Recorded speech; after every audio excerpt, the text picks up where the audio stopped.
today we're going to discuss a 2010 Japanese comedy horror film called Mutant Girl Squad. The movie begins as three uniformed men run around the streets, looking for their target. Suddenly, a girl jumps in front of them. She pulls a man's sword and pushes it inside his mouth. She then forces it up, splitting his head in half. The others start shooting at her. Another girl comes and blocks the men's bullets with her rock-hard arms. She then decapitates one of them as the others watch in horror and run away. However, another mutant soon blocks their way. She grins and stares into a man's eyes. He suddenly starts screaming and removes his helmet. His head inflates and eventually explodes. The girls then come together and surround the remaining men, who are now cowering in fear. They let their mutated hands come down at them, killing them on spot. We're then taken back to the past. On the morning of her 16th birthday, Rin, a timid girl, starts feeling a sharp pain in her hand. As she walks down her school hallway, rubbing her hurting arm, a shoe is thrown at her back. She turns to see the school bully, Mina, behind her, accompanied by her minions. They start humiliating her and throw their shoes at her. Rin lowers her head and walks away. When she reaches her class, she finds her table trashed. Mina approaches her again and insults her. Rin's hand starts twitching. She clenches it with the other and runs outside. While she's trying to slit her wrist later, an excruciating pain starts in her hand. A stranger remarks it's the last day of Rin's life as a human and walks away without another word. Mina again appears in front of Rin and apologizes to her. She says she only bullied her because she envies her simple and happy life. However, when she bends, another bully is revealed behind her, who punches Rin in the face. The bullies tower over Rin as she falls and burst into laughter. When Rin awakens, she finds herself in a clinic. She asks about her glasses, to which a nurse tells her she doesn't need them. Rin realizes that she can indeed see perfectly well without them. The nurse examines Rin and declares she's not human. The sheets slip off Rin to reveal she's strapped to the bed. The nurse informs someone over the phone that she's found a Hilko. She then approaches Rin to give her an injection. However, a thread-like appendage suddenly emerges from Rin's hand and severs the nurse's ear. Rin frees herself from the restraints and escapes. Rin reaches her house to see her parents awaiting her with a birthday cake. They excitedly wish her a happy birthday as she walks in. Tears start running down Rin's cheeks. Her parents run to her and comfort her. Her father tells her that she needs to know something important. He unbuttons his shirt to reveal odd, inhuman organs protruding from his chest and crotch. Rin's jaw drops. She asks her mother if she's also a mutant, but before she can answer, her mother's head is blown. The anti-Hilko army enters the house and starts shooting at them. Rin's father tries to protect her, but the men effortlessly decapitate him, sending his head flying onto her birthday cake. Rin looks at her dead parents with tears in her eyes. As fury takes over her, her hand turns into a robotic, stringed claw. In grief-driven rage, she starts hacking the men into pieces. The anti-Hilko army leader approaches her with his sword, but she cuts off his hand. Afterwards, two men come at her at once. Suddenly, her father's severed head starts talking. His body arises and kills the men. He then tells Rin to run. Rin nods at him, smiling, and heads out. Out on the streets, a media reporter and two men are discussing the legend of the barbarians. Upon seeing Rin walk out with her mutated claw, they start calling her a barbarian and attack her. In self-defense, Rin goes all ninja on them. While watching her on the TV, a woman remarks she needs the barbarian stuffed for her market. After getting rid of the people in the street, Rin enters a shop and asks the workers for help. A woman called Tomiko approaches her and grabs her hands caringly. However, when the man notices the claw, he panics and throws a knife at her. Rin hits it to dodge it, unintentionally sending it to Tomiko's head. She then walks out to the street again, where the woman from earlier is awaiting her with an army of people, ready to attack. As the crowd charges at Rin, so does she. The next few minutes are a chaotic scene of blood and gore as Rin cuts her attackers to pieces. After she's defeated everyone, a man aims his gun at a completely worn-out Rin. She clenches her eyes shut, admitting defeat, but the man is suddenly killed. Behind him stands a transvestite samurai, accompanied by the stranger from Rin's school. The man wishes her a happy birthday and the girl puts an iron mask on Rin's face. Next, we see several girls sitting in front of the man, who's revealed to be Kasaragi. Kasaragi explains that their kind, the Hilko, came into existence far before the humans. But since their arrival, humans have started trying to eradicate them. Hilko's time has come now, he says. The girls will learn to fight and they'll take over the world. The girls start cheering excitedly. Rin, on the other hand, sits amongst them, baffled. After the meeting, the girls surround Rin and ask her to show them her treasure. Rin keeps staring at them, discombobulated. The girls say they'll show theirs first and start showing her their odd superpowers. Among the treasures are ass chainsaw, breast swords, katana hands, red face, hand-sprouting head, a tentacled head, and a huge monster-faced belly. Rin screams and turns to escape but finds Rei behind her. Rei tells her she can't leave since she's now a part of the family. Just then, a young girl runs towards them. She greets Rin and introduces herself as Yoshi. She tells her that the mask will come off when Rin learns to control her powers. She then tells Rei that Kasaragi sent for her. Rei goes to meet Kasaragi, who's awaiting her by a comatose woman. He tells her that from now on, she'll be Rin's trainer. Next, the girls are seen training under Rei's supervision. Rei gives Rin a suit to wear during battle. She then makes her wear it and fights her. During the fight, when Rin strikes Rei's suit, she gets zapped. This, says Rei, is why the suit's important. After Rei leaves, Rin finds her cross necklace on the ground. While Rin's struggling to drink water through the mask, Yoshi brings her a straw. She notices Rei's necklace in her hand and begins telling Rei's story.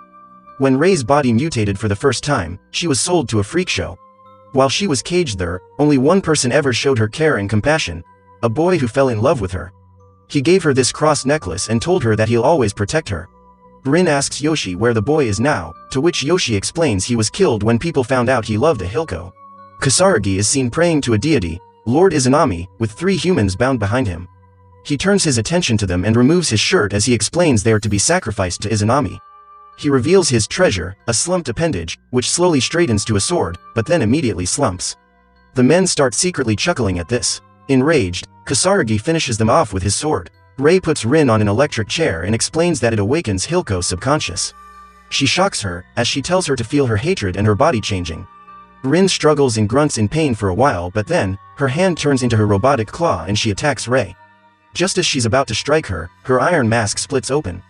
Kasaragi appears and congratulates Rin on unlocking her full potential. He remarks that this usually takes a year. Due to Rin's rapid improvement, he says, Izanami has chosen her for a task. He explains she has to kill Koshimizu, the founder of the anti-Hilko force. Yoshi will accompany Rin on this mission. During a meeting where Koshimizu is to make a speech, Yoshi approaches his guard and seduces him. As he falls into her trap, she turns her mouth into a proboscis and forces it into his mouth. She then pushes his eyeballs out of their sockets from the inside, killing him in a painful way. After this, she signals to Rin that the coast is clear. While making a speech, Koshimizu announces the invention of a new weapon against Hilko, Raiden. He points to the side to show it to them, but the curtains open to reveal the mutant girls inside. The girls slowly start advancing at them as they hurry downstairs. Yoshi turns her arms into spiked tentacles. The anti-Hilko squad emerges and an intense fight begins. The others quickly evacuate as the bloodshed continues. Rin claws at her victims while Yoshi forces her tentacles through their anuses and lets them come out through their mouth, pushing their organs out, killing them in a grotesque way. Koshimizu runs out and an armed woman stands at the door, preventing Rin from following him.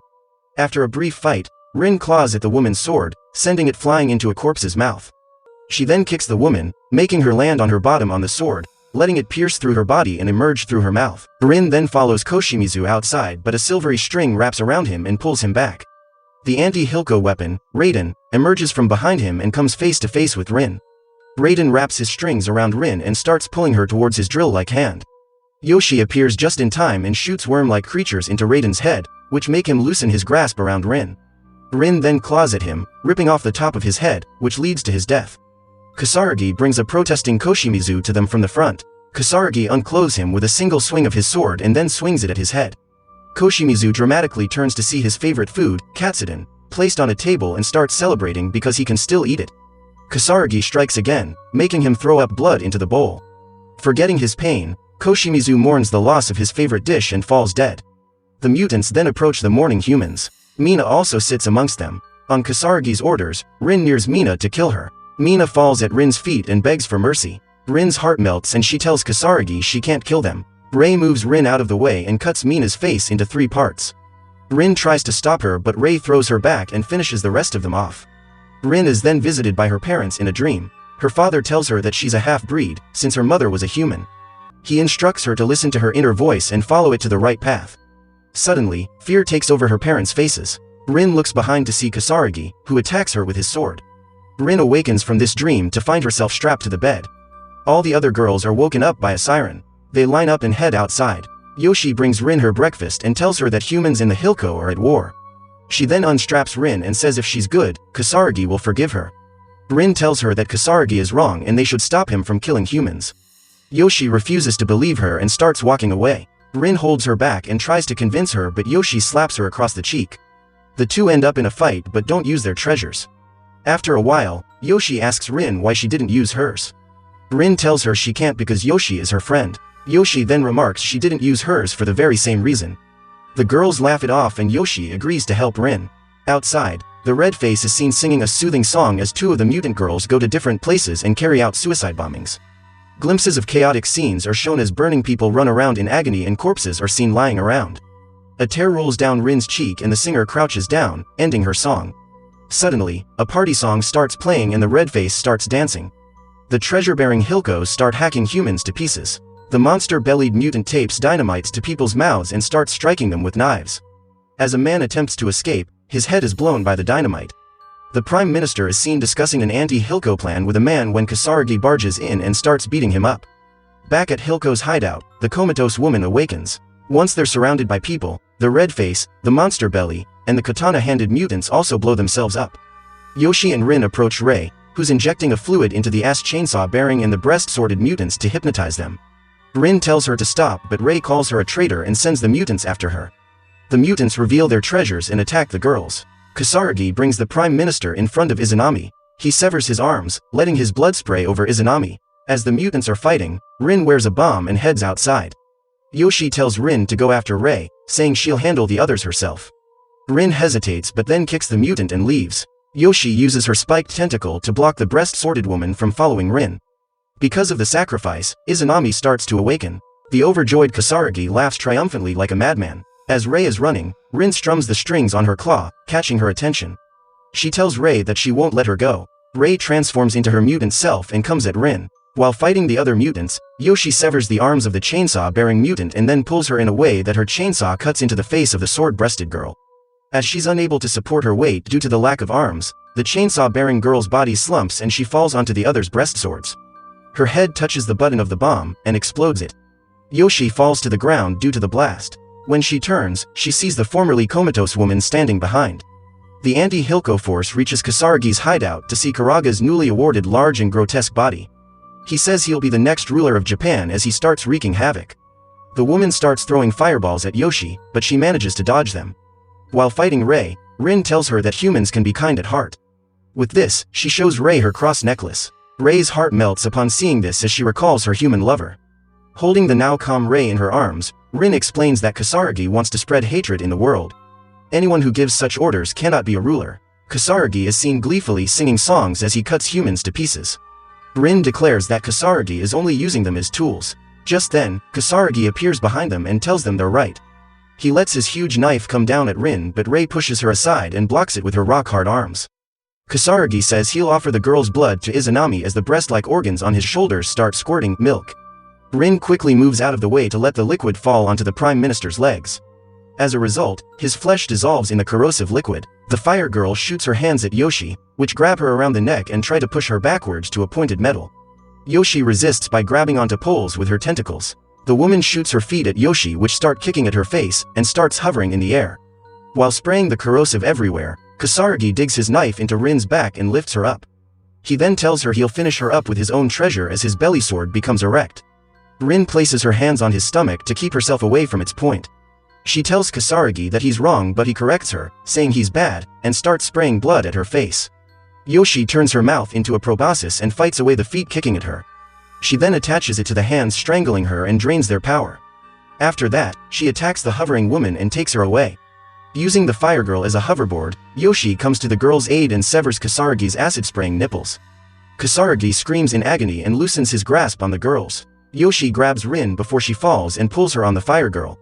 The girls charge at Kasaragi and chop off his arms. Rin places a bomb on Kasaragi's elevated treasure. Kasaragi begs his treasure to slump as always but to no avail. The girls jump off the fire girl and send her flying at Kasaragi. She flies straight to Kasaragi's belly sword, pressing the bombs button in the process. A huge explosion results, instantly killing both the villains. After that, the girls take the Prime Minister and start heading out. However, the Prime Minister starts insulting them rudely. The three thus throw him down and crush his face with their boots.